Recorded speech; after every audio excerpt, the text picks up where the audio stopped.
আমি তোমারি প্রেম ভিখারি। ঘটনা কি? এত রং লাগছে কেন মনে?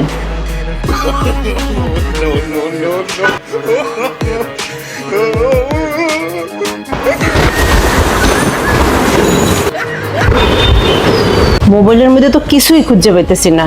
বুঝছি, সব ডিলিট করিয়া তারপরে ঘরে ঢুকছে।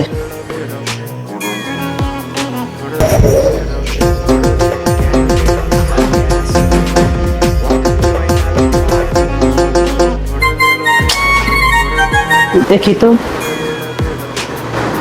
2-3 ঘন্টা হয়ে গেল, একটা মেসেজ তো দূরের কথা, একটা ফোনও আসলো না। হায় রে আমার কপাল, যেই পুরুষ মানুষটার একটা মেয়ে মানুষ পছন্দ করে না, তার সাথে আজকে 28টা বছর সংসার করতেছি। কি বুঝলেন? যদি ভিডিওটা ভালো লাগে তাহলে একটা লাইক দিন, শেয়ার করুন, আর আপনার মতামত ভিডিও কমেন্টে জানান। ধন্যবাদ।